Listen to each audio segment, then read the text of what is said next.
Assalamualaikum warahmatullahi wabarakatuh. Waalaikumsalam warahmatullahi wabarakatuh. Alhamdulillahirabbil alamin wassalatu wassalamu ala asrofil anbiya'i wal mursalin wa ala alihi washabihi ajmain.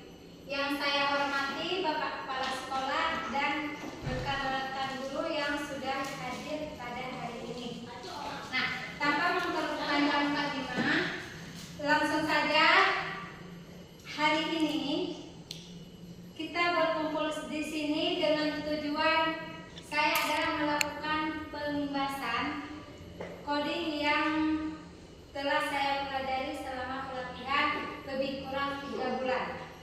Nah, tujuan dari pembahasan ini adalah yang pertama berbagi wawasan hasil pelatihan coding KKA fase C, dan yang kedua meningkatkan pemahaman tentang pentingnya literasi digital di tingkat SD terutama sekolah kita. Yang selanjutnya memberi contoh praktik mengajar KKA yang sederhana dan menyenangkan.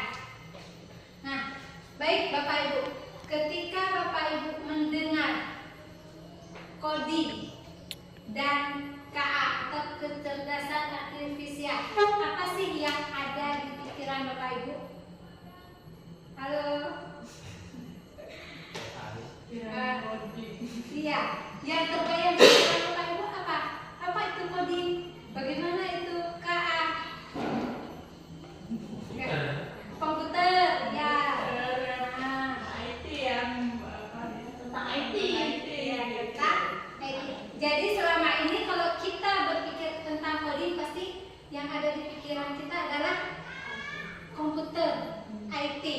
Nah, sebenarnya Bapak Ibu, itu coding itu tidak selamanya itu harus menggunakan komputer. Nah, bagaimana juga? Nah, dalam menerapkan coding, dia ada 2 cara untuk di tingkat SD kita. Yang pertama ada plat, yang kedua ada unplat. Nah, untuk plat ini dia adalah yang menggunakan komputer, bisa dari HP dan terhubung dengan internet. Nah, sedangkan yang unplat ini tanpa menggunakan komputer. Nah, contoh untuk yang kita terapkan dengan plat itu biasanya kalau kita untuk mencari bahan ataupun referensi dari pembelajaran kita menggunakan apa? Platform. Ada dia menggunakan AI, ya kan, ada Word, kemudian ada ChatGPT, ada Puzzle, ada Canva, banyak ya kan Bapak Ibu. Itu adalah contoh-contoh yang menggunakan plat. Namun ada juga yang coding tanpa menggunakan internet atau komputer. Contohnya seperti ini Bapak Ibu. Nah, ini contoh sederhananya. Ini kira-kira untuk kelas berapa? Kelas rendah. Ini adalah penjumlahan. Nah, lihat, yang digambar ini adalah warna. Di warna ini sudah ada tertera angka-angka tertentu. Ini adalah contoh yang bisa kita terapkan di kelas tanpa menggunakan internet atau komputer.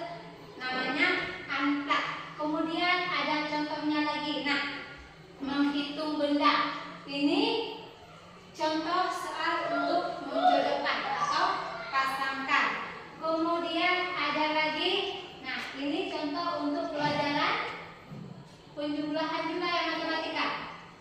Nah, untuk coding sendiri, dia itu bisa kalau di fase C yang kelas 5 dan kelas 6 itu sudah mata pelajaran khusus. Sedangkan untuk yang kelas rendah 1, 2, 3 termasuk yang 4 fase A dan fase B itu kita implementasikan atau dalam pelajaran. Misalnya seperti ini. Ini bisa kita terapkan di pelajaran IPAS menggunakan coding dengan metode ALPA. Oke, Ibu, sampai di sini dulu. Ada pertanyaan?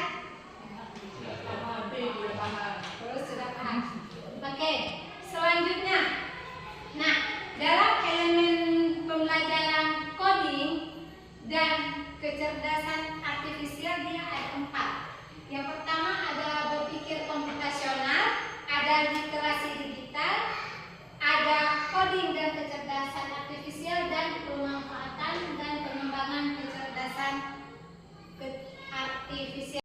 Bagaimana kita nanti menginstruksikan kepada anak-anak menyelesaikan meja yang berantakan ini dengan berpikir komputasional.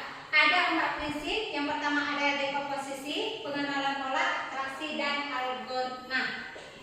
Nah, di bab selanjutnya yang kami pelajari juga di sana ada itu konsep dasar KKA. Nah, KKA itu sendiri sebenarnya apa sih? Coding dan kecerdasan artifisial.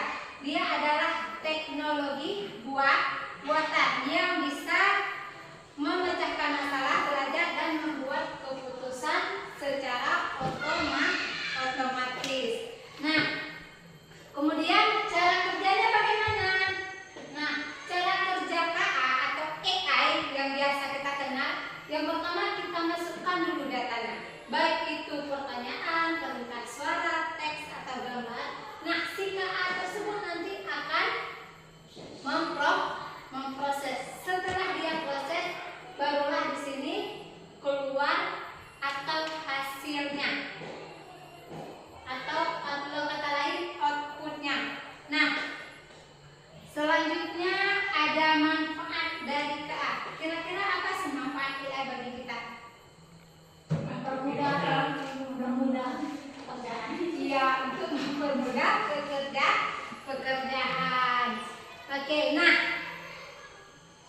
ini adalah beberapa contoh KA yang sering kita gunakan. Ada YouTube, Google Assistant, pengenalan wajah, kemudian ada Gemini, ada ChatGPT, banyak ya Bapak Ibu. Nah, kita guru diharapkan aplikasi-aplikasi tersebut bisa kita gunakan untuk pembelajaran.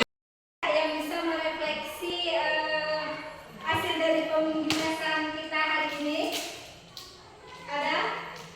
Jadi kita tidak harus belajar menggunakan internet, juga tidak bisa belajar itu tidak harus ada internet. Tidak ada internet juga bisa. Bisa kita kan nggak ada internet, jadi bisa menggunakan pengantar tadi ya Bu ya. Iya. Ya benar sekali ya Bapak Ibu ya. Nah, untuk menerapkan coding di sekolah, terutama di sekolah kita yang tidak punya internet ini, kita bisa menerapkan dengan metode atau cara ALPA. Jadi jangan nanti masih pulang dari sini jangan berpikir coding dan KA.